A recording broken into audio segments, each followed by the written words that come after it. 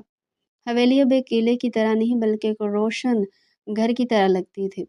چودھری صفدر اور کامران مشتاق اب ماضی کا ایک بھولا بسرا قصہ بن چکے تھے اور ان کے نام کے ساتھ صرف عبرت وابستہ تھی۔ رات کے وقت جب جشن ختم ہوا اور سب سو گئے، ارمغان اور آیت حویلی کسی بالکنی میں کھڑے تھے جہاں سے پورا گاؤں نظر آتا تھا۔ آسمان پر چاند اپنی پوری آب و تاب سے چمک رہا تھا۔ آیت، کبھی کبھی مجھے یقین نہیں آتا کہ ایک بارش اور ایک خاص ملاقات ہمیں یہاں تک لے آئے گی۔ ارمغان نے آیت کا ہاتھ اپنے ہاتھ میں لیتے ہوئے کہا۔ آئزہ نے اپنا سر ارمغان کے کندھے پر رکھ دیا۔ یہ اتفاق نہیں تھا ارمغان، ہماری تقدیر میں یہی لکھا تھا۔ وہ مدھم سا مسکرائی۔ تم میری وہ دعا ہو جو بن مانگے قبول ہوئی، اور میں وعدہ کرتا ہوں کہ جب تک میری سانسیں ہیں میں تمہارے اس اعتماد کو کبھی ٹوٹنے نہیں دوں گا۔ ارمغان نے اسے اپنی باہوں میں سمیٹ لیا۔ محبت کی یہ داستان جو ایک سخت گیر باس اور ایک محنتی سیکرٹری سے شروع ہوئی تھی اب ایک لازوال بندھن میں بدل چکی تھی۔ تو ڈیئر پیارے ناظرین، یہ تھا آج کا ہمارا انٹرسٹنگ اور مزے کا ناول۔ مزید ایسے ہی ناول ہمارے چینل پر ڈیلی سننے کے لیے چینل کو سبسکرائب کریں، ویڈیو کو لائک کریں اور کمنٹ سیکشن میں اپنی رائے لازمی دیں۔